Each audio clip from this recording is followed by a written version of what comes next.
Meron akong kwento. Ang kwento na to, may title na Pabilisan Lumangoy. Pabilisan lumangoy. So, nasa tubig sila. Siyempre, nalangay ka sa lupa. Ano to, competition sila. May tatlong naglalaban, tatlong lahi. Yung unang lahi, Kano. Yung isa, Hapon. Hapon. Yung isa, Taiwanese. Taiwanese. Hindi kasama yung Pinoy, ha? Hindi kasama yung Pinoy dyan, ha? Ngayon, yung gagawin nila, kailangan lang nilang lumangoy sa tubig na puno ng buhaya papunta sa kabilang isla. Kung sino man yung makakatawid sa kabilang isla, mananalo ng 10 milyon. 10 milyon! 10 milyon! Nag-start na yung laro. Oh. Unang tumalon yung Kano. Ano Pagkatalon ng Kano, Oh. lumangoy! Lumangoy! Uy! Nakapunta sa kabila! Hindi!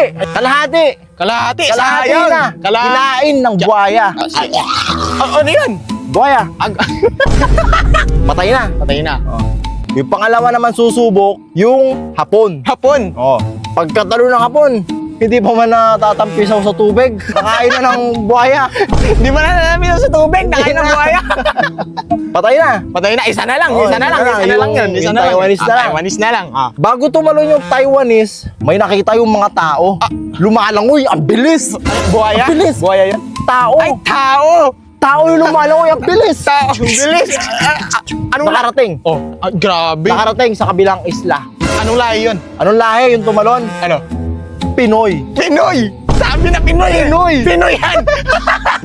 Pinoy yan! Ang galing ng Pinoy, di ba? Oo. Ngayon, nagpalakpakan yung mga tao. Pero ito yung malupit. Nanalo yung Pinoy kahit hindi kasali. Oy, Pinoy yan eh! Pinoy yan Siyempre, eh. mahirap yun, mahirap Oo. yun. Ngayon, i-interviewin na siya. Ah. Kasi siya yung nanalo eh. Sabi nung interviewer, Sir, ngayon po, kayo yung nanalo ng 10 milyon.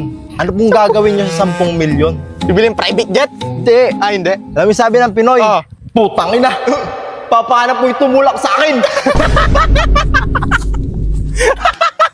Tinulak mo. 5 guys, 1 milyon sahod mo isang buwan. Magpipintura ka lang ng barko. Aba, syempre. Kaso gamit mo, Q-Tex. O ito, payag ka. 5 milyon sahod mo. Magdadrive ka lang ng truck.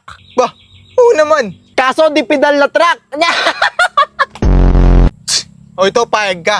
May kapangyarihan ka maging invisible. Syempre naman. Kaso yung pet mo nakalitaw.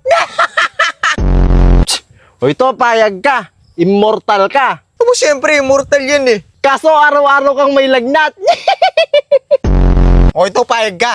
Transformer ka. Aba, syempre. Kaso e-bike. O ito, payag ka. Kunin kang artista sa safeguard. Abo, syempre, pangarap ko yan eh. Kaso, ikaw yung germs. Knock knock. Who's there? You. You who? O ito bigyan mo ako ng 6 na prutas na nagtatapos sa letter L. 6 na prutas na nagtatapos sa letter L? Oo, tulad ng santol, tsaka kahel. Santol. Kael. O ano pa? Teka, mahirap yun O ano, sirit na? O sige, sirit na. Eh di 5 santol, tsaka isang kahel. Damit mo blue, brief mo blue. Nakita ko tatay mo nagsashabu. Damit mo, green. Short mo, green. Brief mo, green. 2026 na. Papa mo, supot pa rin. Sa langit may anghel, sa dagat may pating. Nakita ko tatay mo bading.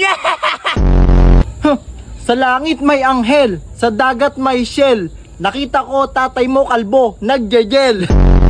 Sabihin mo sa nanay mo, break na kami. Nakita ko, panty niya ganun kalaki. Pinasukan ng daga, ang sabi ng daga, eat bulaga. Ako si SpongeBob. Ikaw si Patrick. Nakita ko papa mo tumatay sa plastic. Ako si Spider-Man, ikaw si Batman. Ako may sapot, ikaw supot. Nakita ko mama mo nasa tabi ng ilog. Tinabihan ko ng itlog.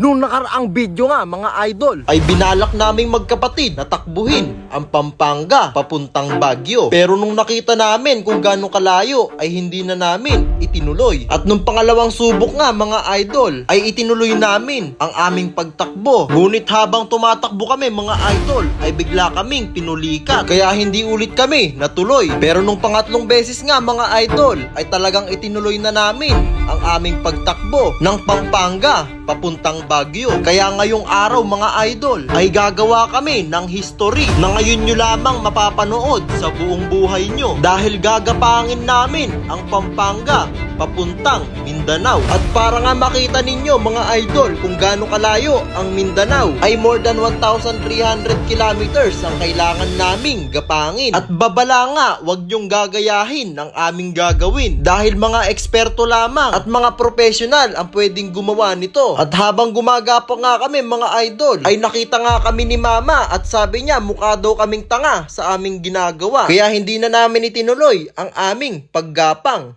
Anong pipiliin mo? Diploma o diskarte? Aba, syempre diskarte. Anuin ko naman yung diploma. Sige, ito sabihin mo ng 10 beses yung 3. 10 beses. 3. O ano naman yung English ng 3? English ng 3. E di 3. Ba? O ito, ano naman yung spell ng puno? E di TREE. Ano spell ng puno? TREE nga. Yan ang mangyayari sa inyo. Kapag pinili nyo ang diskarte, kaysa sa diploma. Tingin nyo siya. Hindi niya alam yung spelling ng puno. Ano ang tawag sa dalawang espiritu na gumagala? E di multo. Uy, galing O ito naman. Ano naman ang tawag sa 3 espiritu na gumagala? E di multo pa din. Mali. O sige, ano pala? E di multri. O ito Ano naman ang kabaliktaran ng kaluluwa? Kaluluwa? Waluluka. Mali na naman. Ha? O sige, ano? Ang kabaliktaran ng kaluluwa, kalulunok.